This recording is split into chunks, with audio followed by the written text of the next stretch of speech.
What's up? So, let's give it a little bit. Yes, I do. I tag you. I ain't shit you, girl. Do you want to tag Karen Armstrong's video? It says tagged. Oh, okay. Just want to make sure I'm here. Anyway, what's up, Facebook family, friends, and others? Today is a special edition of Freedom Friday. are you hijacking my life? First of all, this is an episode of Believers, Confessions of a Believer. She don't even know the name of her Confessions of a Believer. I'm just a little flustered that she just tried to hijack my live. Confessions of a Believer is bringing on Freedom Friday. So we are doing a combo deal. And the topic for today is, Lord, this cannot be my baby daddy. So, Or could it? no, it couldn't. But it is. Oh Lord. Like the old mother say, oh Lord. So, one of the reasons we decided to do this was because we always hear people talk about their child's mother, their child's father. Usually it's the case of the mother is either usually it's the case of the mother claiming that the father is a deadbeat and that they're not around, and that the world of the shoulders is the weight of the world is on our shoulders. And so we have been transitioning from choosing the other parent to our child, and then living with the results of that choice. Sorry, y'all can hear the dogs. I need to clip her nails. But choosing the father of our children, we ain't got children together, my child and her children, and then living with that choice and all that it entails. And so we have embarked on the journey of forgiveness and realizing that it's not just about our perception of how we see them. Because my perception for a long time was, I'm a single mother, I do this by myself. When the school call, they ask to talk to me. When the doctors call, they ask to talk to me. My name's on the insurance. I go to all the appointments. Don't nobody know you exist. And for the longest time, I would always just put that on him. You don't do this, you don't do that, you don't communicate, you a liar, da da da da. Never really owning the fact that I picked him. Like, it takes two to have a baby. I was there, I participated. Like, so I have to own some of that responsibility. And then it also went to, I had to acknowledge the fact that I was hurt. I had to acknowledge the fact that I was pissed that I was in a position doing a job that I wasn't ordained to do. My job was to nurture and to love. My job wasn't to, and my job is not to, I'm not to be the protector. I'm not to be the discipline. I'm supposed to be the lover and the nurturer, and I got robbed of doing that because I have a son that I now have to train by myself. How, Sway? How? So you right, I'm pissed. Like, I don't get to, if the light bill due, the rent due, and he hungry, I don't get to say, I'm gonna feed you love today. Like, it doesn't work like that. And a lot of times, that's what you're getting. So when you get a woman who is ranting, that may be her perception. That doesn't speak for all men, because there are good fathers out there. I know plenty of good fathers who have sole custody of their children, and they are actually on the opposite side of that, where they're the ones that take them to the doctor's office and take them to school and do all of that. So today's topic is just to figure out how we get from hurt, broken, to pointing the blame to forgiveness. How do we get to the other side of that bridge? You got something you want to chime in and say? No, I think you pretty much covered that part, because I mean the whole conversation came this week because I came into a situation where I had to realize that I have been placing a lot of blame. I did not take no responsibility for anything between me and my children's father / husband. Everything was his fault. Everything was his fault. The fact that he wasn't there, the fact he wasn't providing, everything was his fault. And I never took any responsibility in my part. I felt like I didn't need to take responsibility. The fact that I ended up having to do all of this that I'm doing was responsibility enough. And so this week, I just had a situation where he's in a situation, and my spirit was bothered. And I couldn't understand why my spirit was bothered. But I had to come to a place where I had to pray for him. And I thought it was unfair. I was like, God, why I gotta pray for this nigga? He ain't here. He ain't real. He is not here. He ain't. My kids are now grown. My youngest is 18. He ain't did diddly squat. Why do I have to pray for him? But then I had to ask myself this question. What have I done? Yeah, I'm raising them. Yeah, I've been paying for this and that and this. But what got me here? If y'all ever watch my Freedom Fridays, not trying to take over a video, but y'all always know I always go for the root of stuff. What is the root? Because in order for us to ever deal with anything, we got to deal with the root. So what was the root? How did we get here? How did I get to a place where I'm a single mother of 5 children?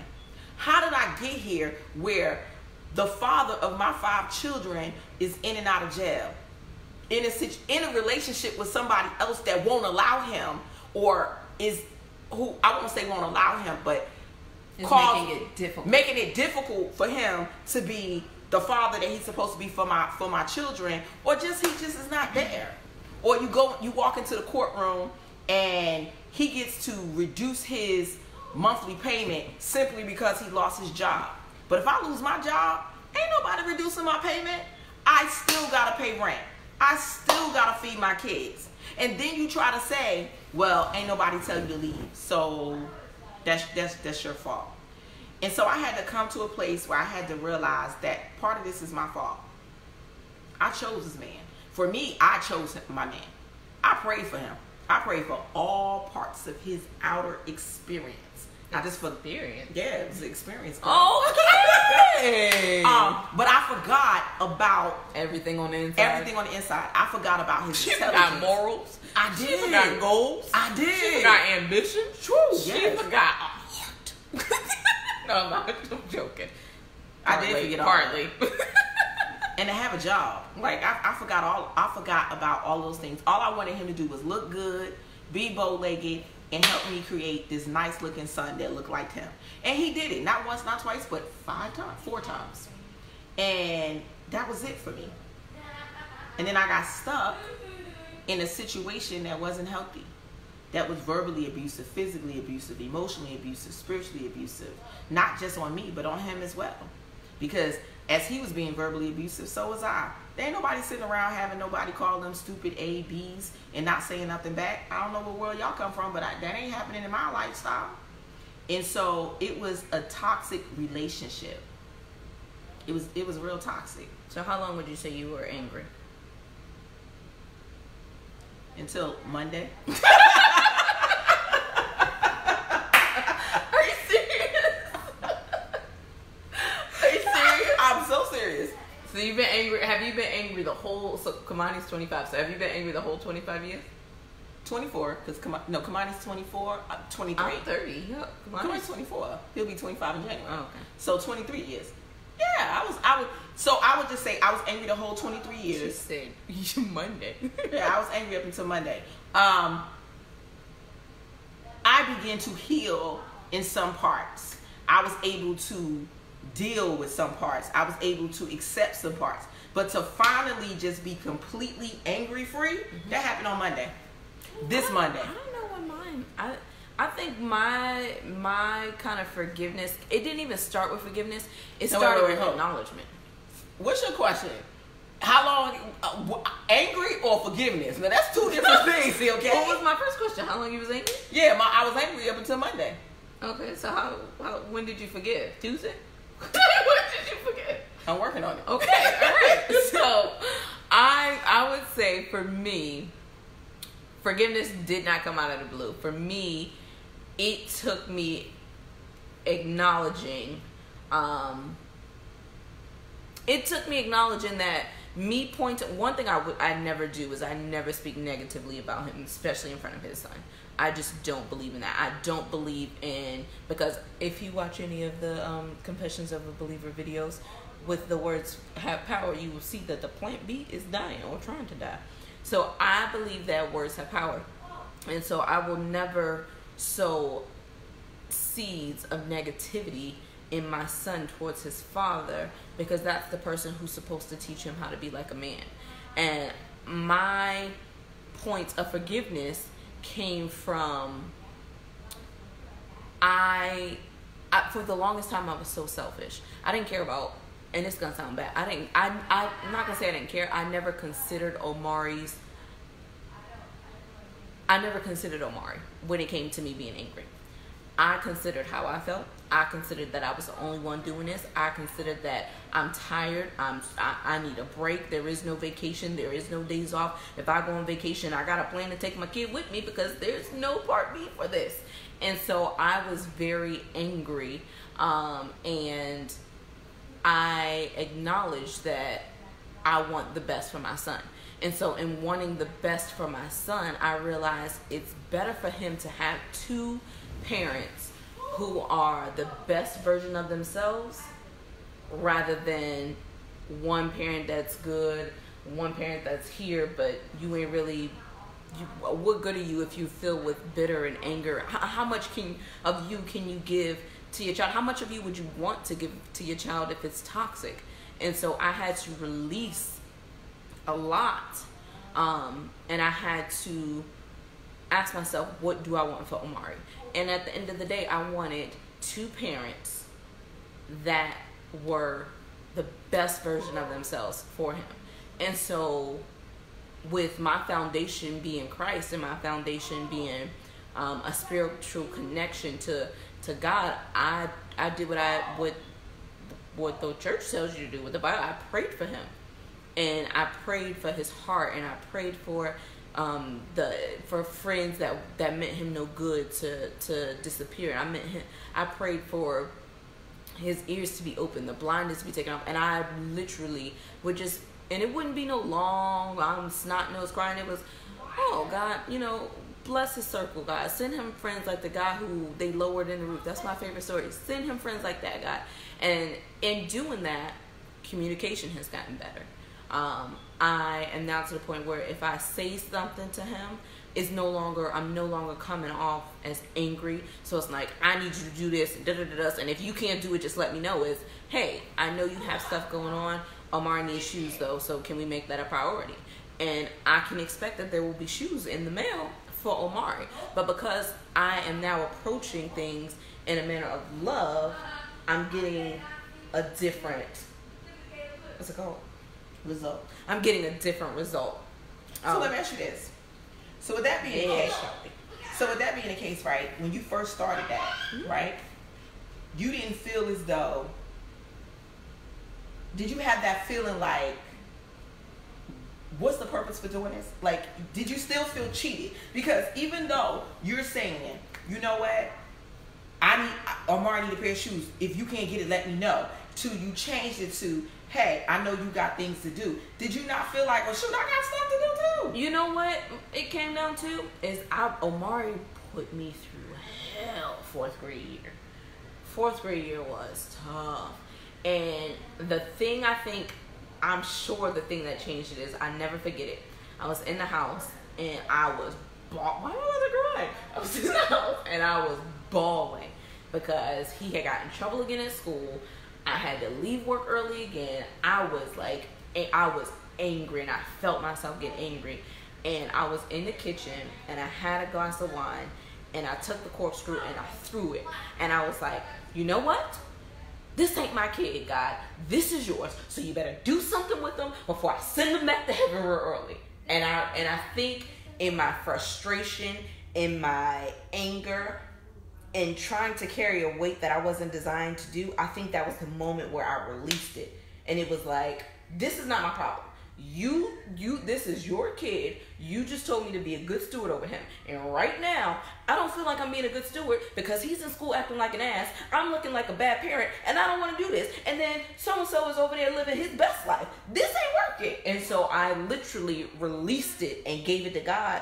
And I think I was pissed at God too, because I was like, why? I understand that my sin is what got me in this thing, but you said all things work together. This ain't working together. This don't look like what you told me. And I was rattling off things, but I think in me doing that, I was releasing them. And it was no longer, on my shoulders. I had gave it to God, and I was like, you deal with it. And at that point, I went from you deal with it to, all right, don't protect these people. Let them know full forth. And so after that, every time I was like, hey, your son did this.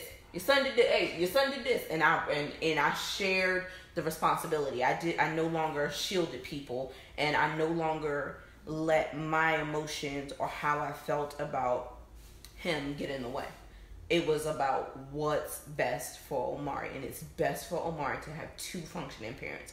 What's best for Omari? It's best for Omari to have two parents who follow the same God. What's best for Omari? It's best for Omari to have a mother who is not bitter, who is not angry, and who can walk in love. What's best for Omari? It's better for Omari to have a father who takes responsibility and who is mature and who can communicate. So unfortunately, I had to make the first move. So that makes sense. I think for me, it was, what was it for me? For me is I can't allow my children. One thing I didn't do was I never told my children the bad parts of their father. I've always tried to tell them, go. I wouldn't say you told us, but we witnessed it, so there was nothing. You did. They didn't. You did. You and Kamani did, but them little ones, they didn't. They were very shielded and protected from a lot of stuff. You and Kamani saw a lot. They didn't see so much. That's why it took so long for Elijah, because Elijah thought his father walked on clouds. He was gone. Oh, hell. But I never told my children, I never told them the bad parts of their father. I've always told them, and even when they did see bad things from him, I always told them the good parts of him. I always told them, your father was a man. Like, I was just talking to Michaela last night, and I was telling her, I was like, your father taking out the trash? He would go off if he came in the house and seen one of us taking out the trash. He would have a fit about that. If somebody came at the door at 9 o'clock and you went to the door, if there was an argument ensued and some man said something to you and you responded back, all that stuff, he was manly about that stuff. There was gas in my car. My tires always had air in it. He was manly about that stuff. Now, something happened along the way that caused him to be in the situation that he is in now. But I try to always tell them, there was good in your father. There is good in him. He wasn't always this person that wasn't there. And because they're so filled with anger, and I don't want to continue to fuel that anger with stories of your father didn't do this, your father didn't do this, your father this, and this, and this, and that. Because in all actuality, that's me taking the anger that's in me and putting it on them. And then because my children are so loyal to their mother, they take on my emotions, and now they hate their dad and they mad at their father, not just because he not there, but because mommy mad and angry too. No, so I didn't want to do that. So what I did was I told them all the good stuff that I could remember about their father, and I held all the bad stuff that he did inside of me. And then I had to deal with what was inside of me, and it was this blow up. Now he in a situation that he can't get out of. And then I was angry on Monday. Told y'all Monday is when I finally had this release. I'm angry on Monday because now you're in a situation that you can't be in the position that I would love you to be in. So now that's more anger. But I had to come to a place that when I think about it, it's a song to say, when I look back over my life and I think things over, I've truly been blessed. When I think about it, I have been blessed. I've been a single mother with 5 children and never on any type of social services. That was nothing but God. I've been a single mother, and my children, as much as the boys try to act like they from the hood, they ain't from no hood, they from the suburbs, okay? But God helped me do an amazing job with raising my children. And yeah, they making their own decisions right now, and I don't agree with them all, but I realized that anger that was on the inside of me, I could not put that on y'all.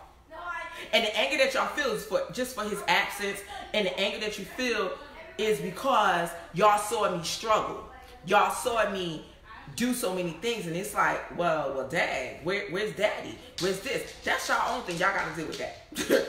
But for me, I just came to this place that I don't want to be responsible for y'all having these horrible thoughts about your father. I don't want to be responsible for that. So what would you say about women who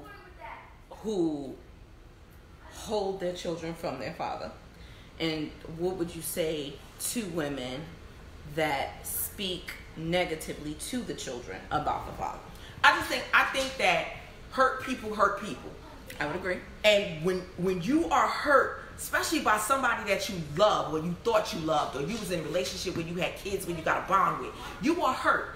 And when a lot of times us as women, we don't know how to express our hurt. We don't. We don't know how to be strong. We don't know. And do that at the same time. And so I think that, for you to say, I don't care unless he's a mass murderer or he raping your kid. I don't think there's really a reason. No, I'm just saying, I don't think there's a reason to hold your child from his father, because there are things that a father can teach a child that I can't. It don't make no sense that I'm going to keep my kid away from their father and then send them to Google. Really? You don't know how to tie? Go to Google. When your daddy's sitting right there. We don't got to agree. Just teach your son how to put on tie. So let me ask you this. So a lot of times that I'm keeping my kid from you, the child is usually used as leverage. Mm-hmm. Here's my thing. That is what do you call it when you do a grenade and I don't know. When you take the pin off the grenade, that is like taking a pin off of a grenade and then holding it close. Like, that's the analogy I get. Like, you take the grenade out of the package with the padding and everything. You take it out of there and say, I don't like the color of that packaging. I don't even like the way you put that together. And then you take the pin out and you hold it. All you did was you just created a bomb and you created a monster. Anytime there is division, what's my scripture? Where there is strife and envy, there will be all evil works. Thank you, Jesus.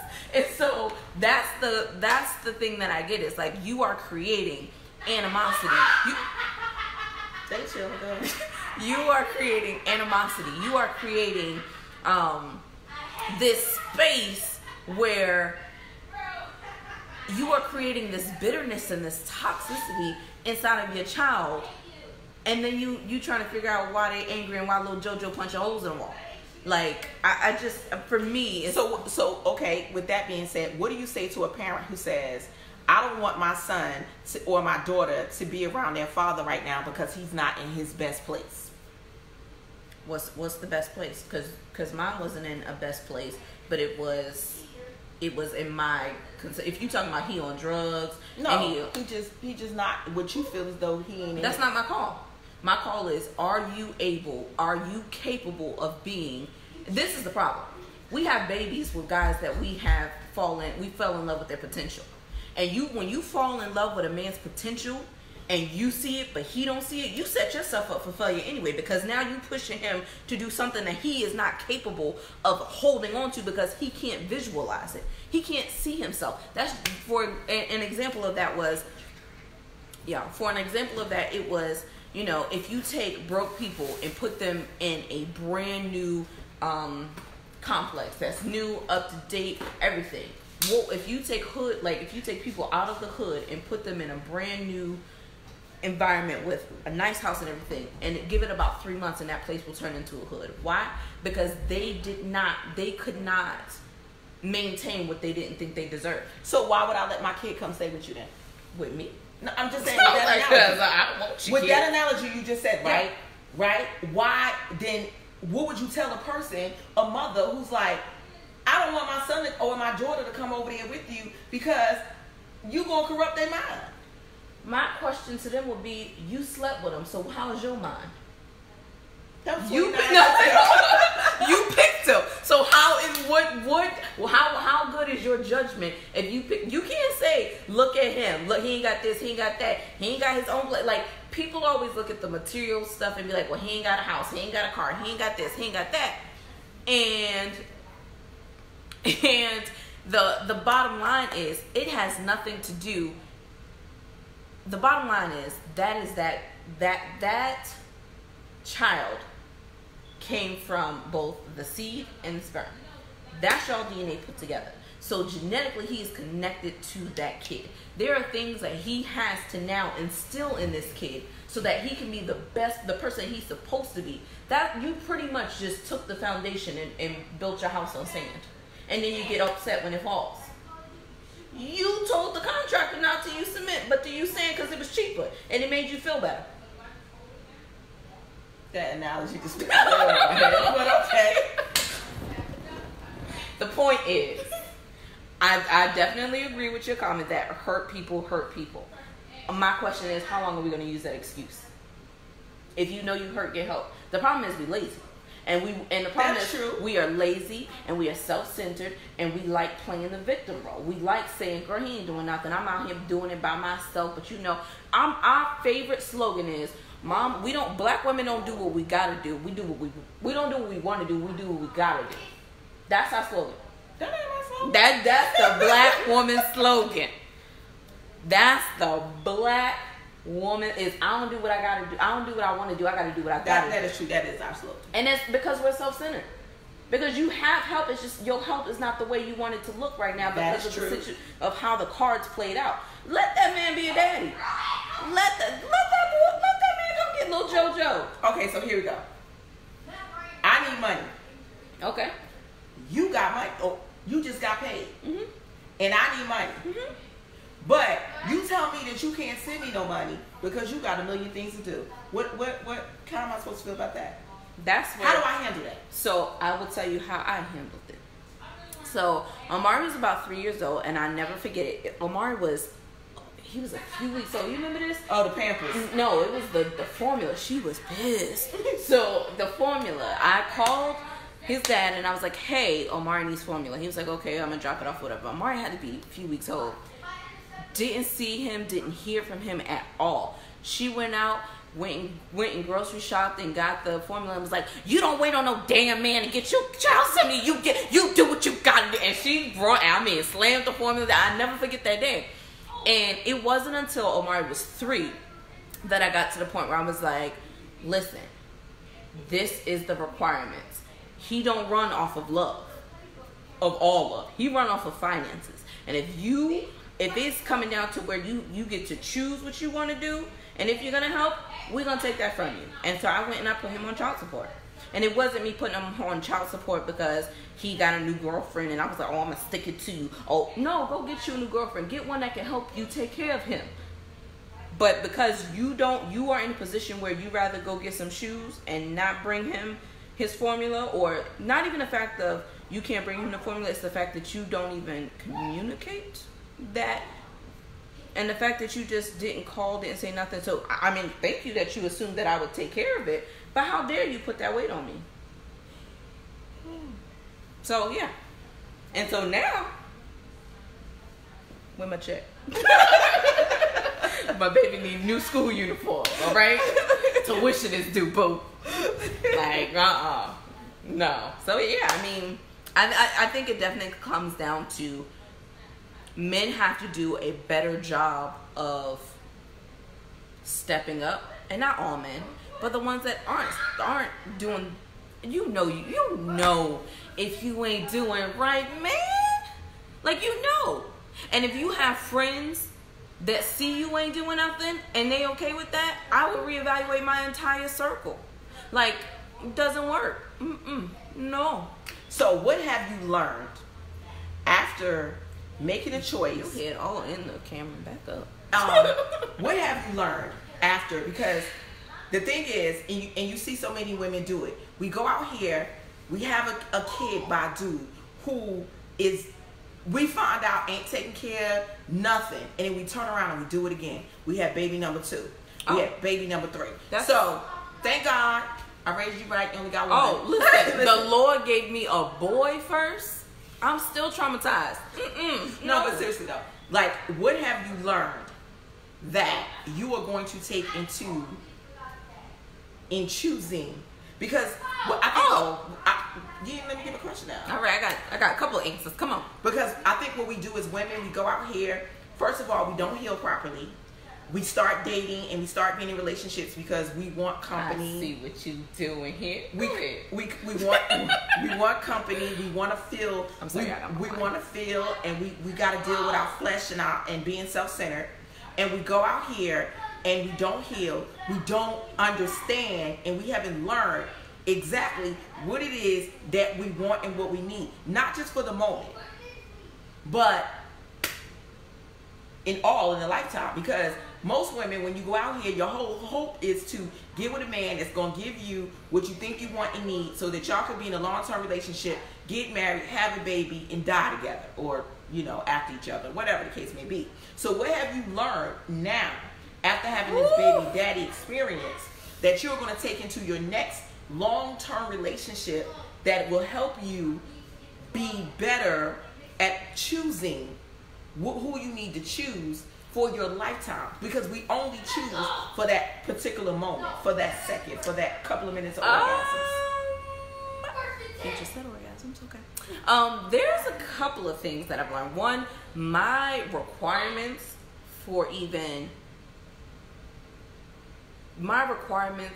entering my space, my sacred space, is completely different.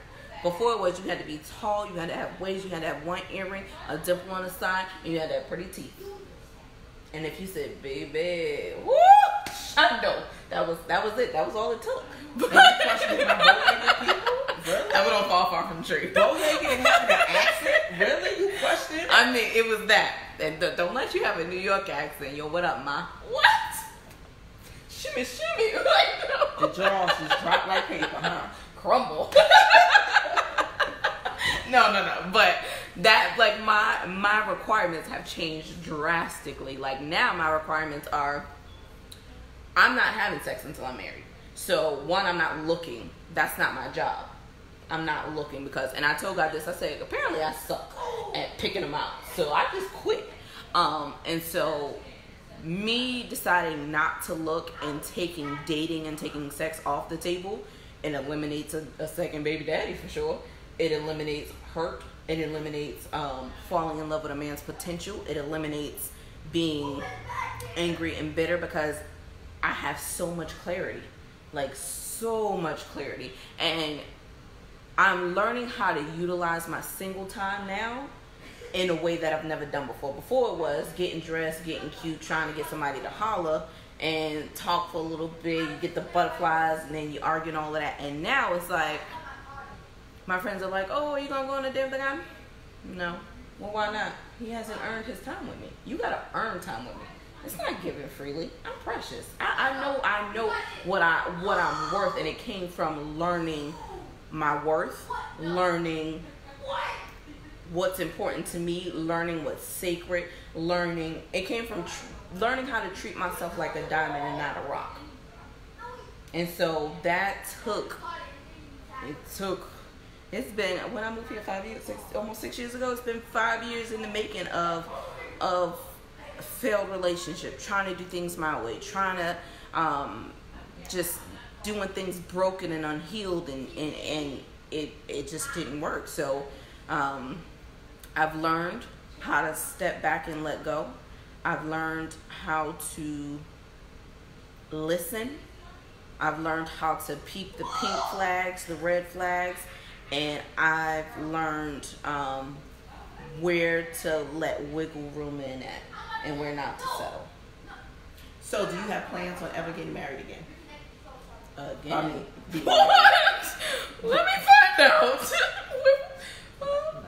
Yeah, please don't. No, never been married. So do you plan on being married? Yeah.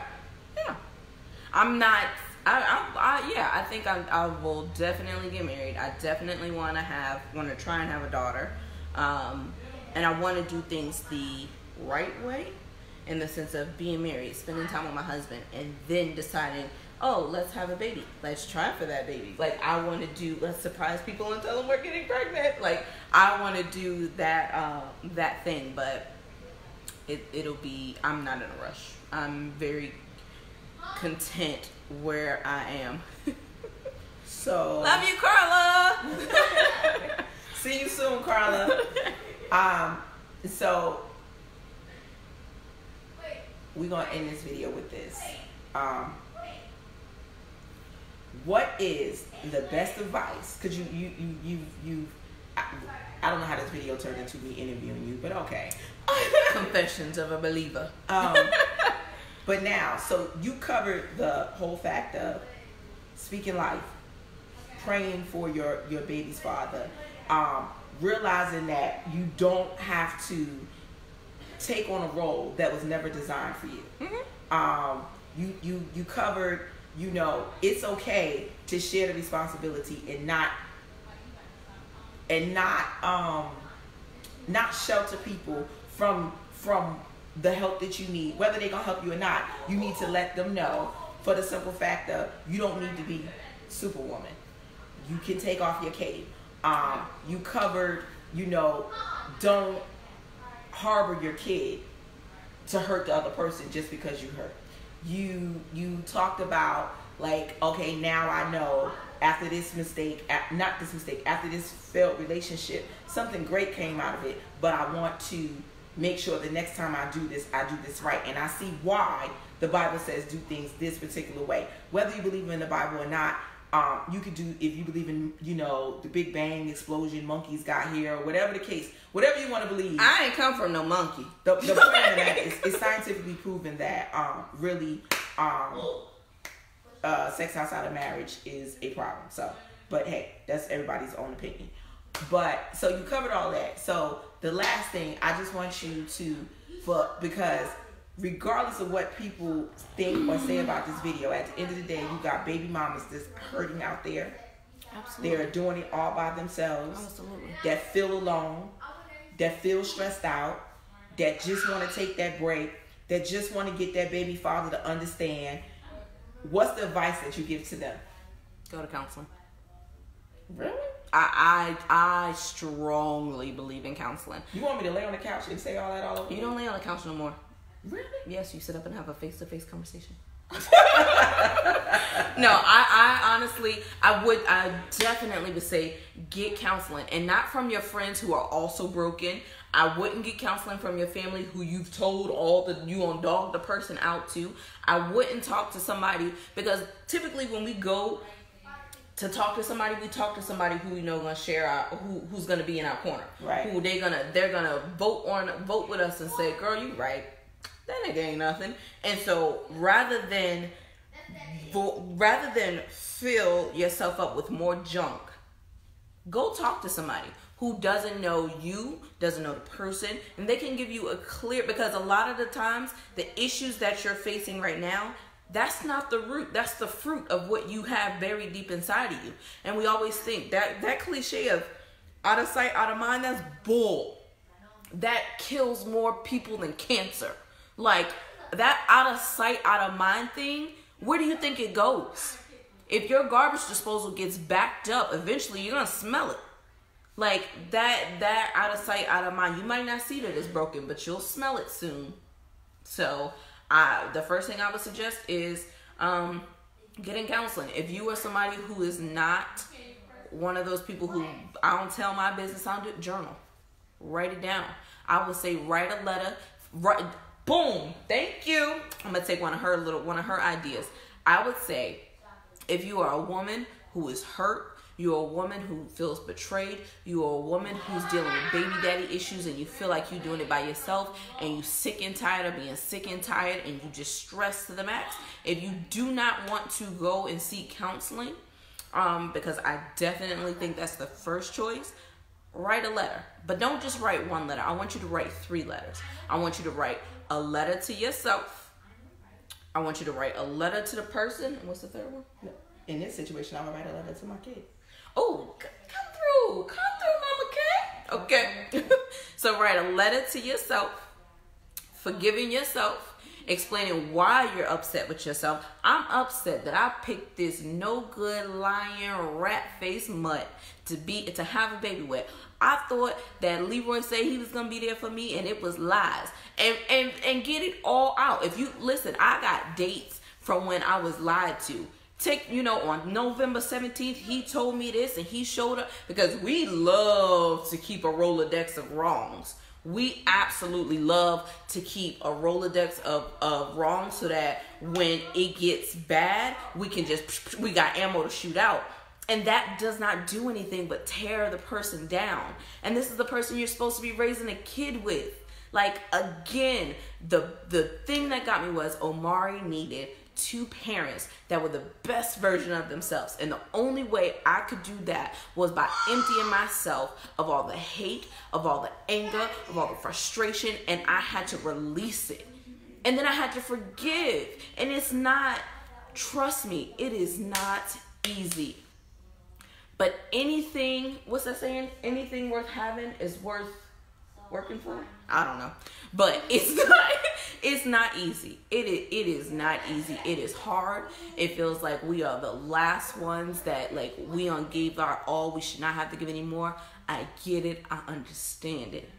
But you have got to be the best version of yourself for not even for your child, for you. Yep. You have to be the best version of yourself for you so that you can be the best version of yourself for your child. So I would definitely say journal. If you don't want to go to counseling to get rid of all of that hatred, if you're not ready for that step yet, write a letter. Write a letter to yourself, forgiving yourself. Write a letter to your baby father, or if you're a guy, write a letter to the mother of your child, forgiving them. And then write a letter to your child. And you do not have to give it to them.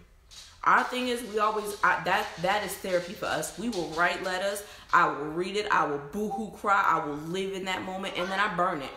And I'm like, it's done. I'm done with that. Like, it's done.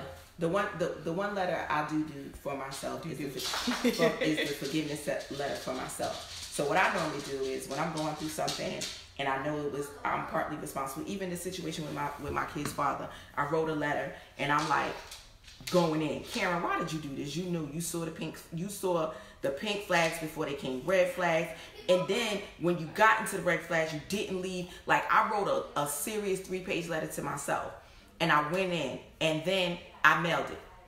I mailed it to myself, and then when it came to me, I read it again.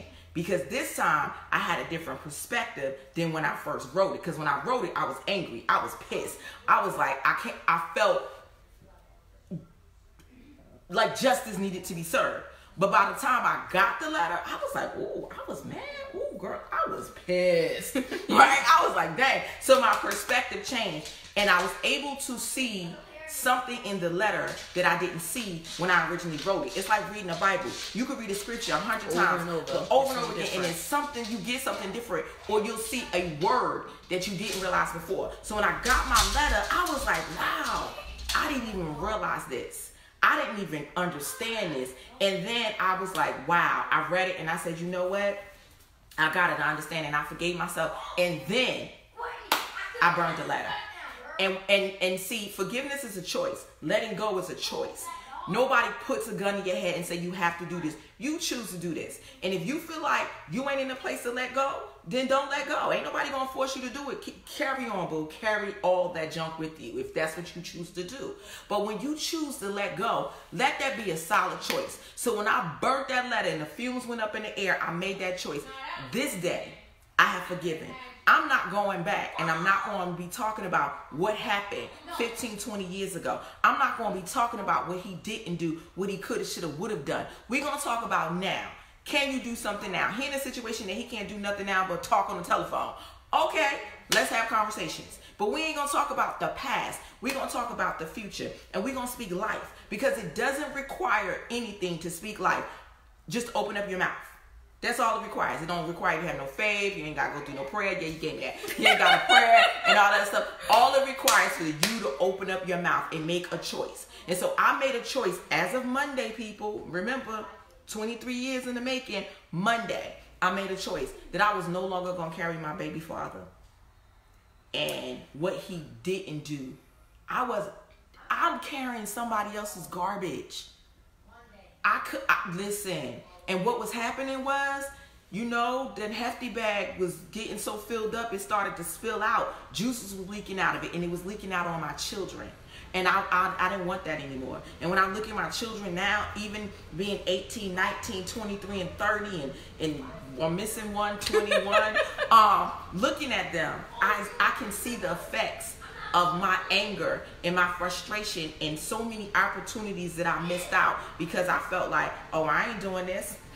Your daddy gonna pay for this one. So as of Monday, got my letter together, mailed it, released it. It's done. It's over. I've forgiven. Forgot. I'm at forget. I'm FORGI.